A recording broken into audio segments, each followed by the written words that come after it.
اس وقت ہمارے ساتھ جو شخصیت موجود ہے وہ کسی تعارف کے محتاج نہیں، جو کہ 2 دفعہ لاہور کونسلر، 3 دفعہ MNA، سابق وزیر اور کیبنٹ سے نوبل پیس پرائز کے لیے منتخب ہوئے ہیں۔ ان سے مائنورٹی رائٹس کے حوالے سے ہم سوال کریں گے اور ان سے یہ سوال بھی کریں گے کہ جو پچھلے دنوں جڑاوالا واقعہ ہوا ہے، ایسے واقعات کو کیسا روکا جا سکتا ہے۔ جی سالک صاحب، آپ کیا کہنا؟ میں بڑا شکر گزار ہوں آپ کا کہ آپ میرے ہاں تشریف لائے۔ آپ کو تو پتہ کہ میں اپنا جو ہے پرسوں جمعرات کو میں امریکہ سے میں آیا ہوں، اور جب میں امریکہ سے 13 گھنٹے کے بعد مسلسل جہاز جو ہے وہ واشنگٹن سے چلتا ہے اور 13 گھنٹے دبئی پہنچتا ہے۔ آپ اندازہ لگائیں کہ راستے میں جو بھی آپ کو پتہ ہے سمندر ہوتے ہیں، سب کچھ ہوتا ہے، تو اس وقت تک ہمیں کوئی خوشی نہیں، لیکن جب ہم اپنی دبئی اترے ہیں تو مینز ہم یہ سمجھے کہ ہم اپنی ایشیا میں داخل ہو گئے۔ لیکن اس سے زیادہ خوشی کا موقع یہ ہے کہ ہم جب دبئی سے یہاں آئے، اپنا اسلام آباد کے لیے جہاز لینڈ کرنے لگا تو پتہ چلا کہ ویدر جو ہے وہ رین ہو رہی ہے، بارش بہت سخت ہے، تو جہاز نہیں اتر سکے گا، اور کچھ اپنا ہے صورتحال ٹھیک نہیں ہے۔ اور میں نے اس وقت اپنے کہا کہ میرے پروردگار، یہ اگر تو نے کچھ کرنا ہے اور یہ جہاز چلے، یہ مطلب پشاور لے جائیں گے یا لاہور لے جائیں گے، میرا جمعرات کو جو میں نے سپریم کورٹ میں کیس کرنا ہے جڑاوالے کے حوالے سے، سو موٹو جو کہ اپنا چیف جسٹس صاحب کے لیے مطلب ہے کہ وہ اس پر نوٹس لیا ہے، تو وہ اس میں میرا پارٹی بننا تھا، تو میں رہ جاؤں گا۔ لیکن جب میں یہ نے سوچا کہ اگر یہ گڑبڑ ہوئی ہے اور ویدر ہے، خدا نہ خواستہ اگر جہاز گرتا ہے، تو میں کم از کم اپنی پاکستانی قوم کو یہ بتا سکوں گا کہ میں بھاگا نہیں تھا، میں بلکہ پاکستان میں ہی میرا گرا ہے سب کچھ جو کچھ بھی ہے۔ تو میں پراؤڈ ہوں۔ میں نے اپنی مسز کو بھی نہیں بتایا اس وقت، لیکن میں نے کہا مولا اگر خداوند پروردگار تو نے اگر مجھے گرانا ہوگا تو اسلام آباد کے ایئرپورٹ پر گرا دینا، لیکن تھینکس گاڈ کہ ہم خیر خری سے پہنچ کے ہم نے سپریم کورٹ میں ریٹ دائر کی، ریٹ دائر کر کے ہم نے سرخرو ہوئے ہیں۔ اب آگے خداوند بہتر کرے گا۔ جڑاوالے واقعے کے حوالے سے آپ کیا کہیں گے کہ ایسے واقعات کو کیسے روکا جا سکتا ہے؟ یہ جڑاوالے کا ایک واقعہ نہیں ہے، آپ جڑاوالے کو مطلب اپنا وہ ایک رکھ لیں، لیکن یہ پاکستان کا کیا بنے گا؟ پاکستان میں ان ایسے واقعات جو ہیں ان کو کیسے روکا جا سکتا ہے؟ پاکستان کے یہ جڑاوالا کوئی واقعہ نہیں۔ ہمارے ہاں انتہا پسندی کیا ہے جو ایشوز ہیں، اس کی بنیادی وجہ یہ ہے کہ آپ نے ابھی تک اپنا نظریہ سیٹل نہیں کیا۔ آپ کیا ہیں؟ پنجابی ہیں، پختون ہیں، سندھی ہیں، مہاجر ہیں، کیا ہیں؟ آپ نے یہ نہیں، اگر آپ سے یہ پوچھتے ہیں تو پھر آپ اس کے بعد ہم سے پوچھتے ہیں تو پھر اس کے بعد آپ کہتے ہیں جی ہم شیعہ ہیں، سنی ہیں، بابی ہیں، بریلوی ہیں، دیوبند ہیں، نقشبند ہیں، چگڑالوی، قادری، آپ کسی پھر ادھر اگر دوسری تیسری طرف جاتے ہیں تو سرکاری ملازمت نے اپنے یہاں پر بیج لگائے ہوئے اپنے ذاتوں کے، کوئی مطلب کوئی کسی ذات سے، کوئی کسی کو پٹی ہے، کوئی کچھ ہے، کوئی سوترا ہے، کوئی کچھ ہے، کوئی باجوبہ ہے۔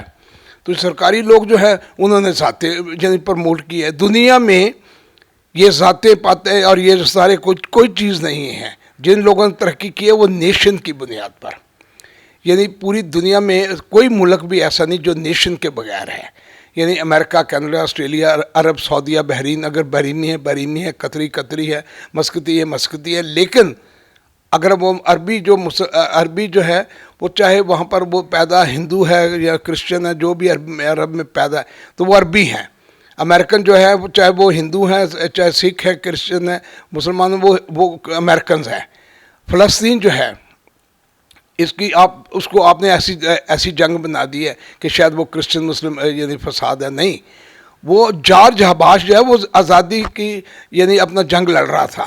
یہ فلسطین کی آزادی کی جنگ ہے۔ خالدہ لیلہ کرسچن ہے، جارج حباش کرسچن ہے۔ آپ کا فلسفہ ابھی تک نظریہ، آپ نے پہلے پاکستان بنانے وقت آپ نے جب بنایا تو آپ کو مل کے بنایا۔ کنہوں نے بنایا؟ مل کے اقلیتوں نے بنایا۔ اس میں چھودر جو تھی، چھودر جن کو برہمن ہاتھ ملانا پسند نہیں کرتا تھا، جیسے جگندر لال منڈل جسے کہتے ہیں، جنہوں نے قائد اعظم محمد علی جناح بانی پاکستان کے جب صدارت گورنر کے نامزد ہوئے تو صدارت جگندر لال منڈل چھودر کر رہا تھا، جسے ہاتھ ملانا برہمن پسند نہیں کرتا تھا۔ لیکن آپ نے اسلام میں کیونکہ اسلام میں چھوت نہیں, نفرت نہیں, تعصب نہیں ہے, تو اسلام نے بڑی عزت دی. لیکن اس کے بعد کیا ہوا کہ اور پھر یہاں تک کہ مطلب ہے کہ آپ نے یعنی ان کو یعنی عزت دی, رسپیکٹ. کرسچنس کو کرسچنوں نے اپنا ووٹ جو ہے ووٹ بھی دیا اور قرارداد لاہور منظور بھی ہوئی. لیکن اس کے علاوہ دیوان بہادر سنگھا نے جا کے وہاں پر اپنا باؤنڈری کمیشن میں جا کے ریکارڈ کروایا کہ ہمارے مسیحیوں کی تعداد جتنی بھی ہے وہ اس کے کھاتے میں پاکستان میں ڈالیں, تاکہ پاکستان کو جب جغرافیائی تبدیلی آئے تو ہمارا حصہ بھی پاکستان میں آئے. تو اب آپ نے اور پھر آپ نے جو نام چینج کیا, آپ نے پاکستان کے نام پر سارا کچھ بنایا, یہ مینارٹی نے مل کے بنایا. آپ نے اس کا نام بغیر مینارٹی سے پوچھے آپ نے اس کا نام بدل دیا. یعنی 1956 کا جو آئین بنا اس میں مینارٹی کی نمائندگی کوئی نہیں تھی. 1962 کا جو آئین بنا اس میں مینارٹی کی نمائندگی کوئی نہیں تھی. 1973 کا آئین بنا اس میں مینارٹی کی نمائندگی نہیں ہے. یہ متفقہ آئین نہیں ہے. اس میں کون سا مینارٹی کے نمائندے نے جو سائن کیے. پھر اس کے بعد آپ نے جب یہ 18ویں ترمیم کی ہے اس میں آپ نے مینارٹی کی کوئی نمائندگی. تو یہ آپ پہلے تو یہ نظریہ کریں کہ آپ نے بیس کیا تھی آپ کی, آپ اسے ڈیفائن کریں. یہ سپریم کورٹ ڈیفائن, آپ یہ کہیں کہ یہ کسی ایک گروہ کے لیے بنایا گیا. پہلے اپنے فلسفے کو درست کریں. آنے والی نسل کو تو پتہ ہی نہیں. اور اس لیے میں نے یہ یعنی مطالبہ کیا, اگر آپ نے ملک کو بچانا ہے تو جو یعنی آپ پاک نے مسیحیوں سے عہد کیا, وعدہ کیا, یہ قائد محمد علی جناح بانی پاکستان کے افکاروں کا دن منانا جو ہے وہ کوئی ایسا اہمیت نہیں ہے. لیکن اصل اہمیت اس بات پر ہے کہ جو مساک مدینہ ہے, جو مساک ہے, مساک میں نے ہوتا ہے عہد, جو عہد حضور پاک نے یعنی آپ پاک نے جو کہ ہم سے کیے ہیں ان عہدوں کا دن منایا جائے اور پرچم سر نگو کیا جائے. اور آپ یہ مانیں کہ آپ پاک ہم آپ کے عہد پر قائم نہیں رہے, ہم سے غلطیاں ہوئی ہیں اور ہم سرنگو کرتے ہیں, اپنا پرچم سرنگو کرتے ہیں. اور اس دن پورے کالجز میں, اسکولوں میں, یونیورسٹیوں میں, دفتروں میں مساک مدینہ کو یعنی ان کے, کیونکہ مساک مدینہ کو ابھی لوگوں کو پتہ ہی نہیں کہ مساک مدینہ کیا ہے. اور آپ پتہ نہیں آپ پاک نے مسیحیوں سے کیا وعدہ کیا کہ ان کے چرچز کو آپ نے ہاتھ نہیں لگانا, ان کے یعنی آپ سنیں گے. تو اب اس وقت اہمیت ہے وہ ایک ہی ہے. اگر پاکستان بچانا ہے, یہ دنیا کے نقشے پر ابھر کر آیا ہے, اس کو بچانا ہوگا, کیونکہ ہم نے بنایا بھی ہم نے ہے اور بچانا بھی ہمیں ہوگا, مل کے بچانا ہے. لہٰذا یہ ذات پات, نسل, رنگ, مذہب آپ کے ہاں نیشنلزم ہی نہیں ہے. یعنی یہاں پر برٹش سینٹر موجود ہے, امریکن سینٹر موجود ہے, یعنی آپ نے, لیکن پاکستان نیشنل سینٹر ہی کوئی نہیں. یہ نواز شریف صاحب نے 28 تھے وہ بیچ دیے انہوں نے. جب ہم نیشنلسٹ ہی نہیں, آپ کے یعنی آپ اندازہ لیں لاکھوں یعنی 1 کروڑ کے قریب مسلمان جو ہے وہ باہر کے ممالکوں میں چلے گیا, یعنی اپنا UK میں چلے گیا 40 لاکھ کے قریب, یعنی اپنا وہاں چلے گیا 20 لاکھ کے قریب, امریکہ میں چلے گیا, آسٹریلیا میں چلے گیا. یعنی پڑھے لکھے لوگ جو ہیں وہ, اور ہر آدمی جو ہے وہ کسی نہ کسی طریقے سے باہر, کیونکہ محبت نہیں ہے. آپ نے ان کو نیشنلزم نہیں بنایا. یعنی کہ آپ سمجھتے ہیں کہ جی غریب ملک ہے, یہ فلانا. آپ جائیں غریب ملک ہے تو شادی حالے کیوں بنائے جا رہے ہیں؟ آپ یہاں سے اسلام آباد سے شروع ہوں لاہور تک تو شادی, آپ نے کوئی انڈسٹری بنائی ہے؟ آپ کچھ کرنا نہیں چاہتے, آپ بنے بنائے ملک میں جا کے اسے گند پانا چاہتے ہوں تو ملک کا نہیں ضرورت ان کو آپ لوگوں کی. آپ سمندروں کے ذریعے آپ غیر قانونی جاتے ہیں. آپ کو ڈاکٹر وہاں کم از کم 20,000 30,000 کی وہ ڈاکٹروں کی ایسوسیشن ہے, یعنی ڈاکٹر یعنی وہاں چلے جاتے ہیں. تو مقصد یہ کہ آپ نیشنلزم کو ڈیولپ کریں. کیا یہ اپنا یہ ہالینڈ تھا, یہ کیا تھا؟ وہاں کون سا تیل نکلا ہالینڈ میں؟ وہ لوٹا کرتے تھے, جہاز لوٹتے تھے. لیکن ہالینڈ نے ہالینڈ کو امریکہ بنا لیا. اور آپ کے ہاں سب کچھ ہے, خدا کا شکر ہے. آپ کے پاؤں کے تلے آپ کے یعنی ماں کے پاؤں تلے جنت کا تصور ہے. آپ کی فیملی ویلیوز ہے, آپ بڑے چھوٹے کی تہذیب ہے. تو آپ نے سب کچھ بنایا, لیکن آپ نے کوئی نظریہ نہیں بنایا. تو میں سمجھتا ہوں کہ مساک مدینہ جو ہے وہ لے رکھا جائے. اور یہ میں فخر کرتا ہوں کہ اس دفعہ وہ بھی واقع ہوئے ہیں. ایک واقعہ تو نہیں, یہ پہلا واقعہ تو نہیں.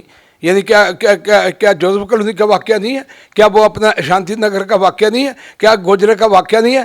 لیکن اس واقعہ میں یعنی اس میں جو سپاہ سالار کھڑا ہوا ہے اس کی سٹیٹمنٹ آئی ہے جہاں پر جو آنے والے چیف جسٹس ہے وہ موقع پر جا کر وقوع دیکھ کر آیا. ایسا ہوتا ہے یعنی اس کے علاوہ پرائم منسٹر وہاں گئے ہیں.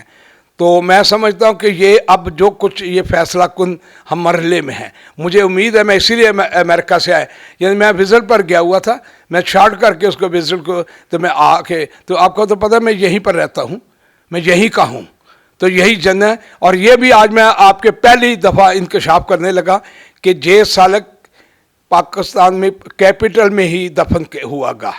میں کوئی امریکہ میں دفن نہیں ہوں گا, میں کیپٹل میں ہی دفن ہوں گا.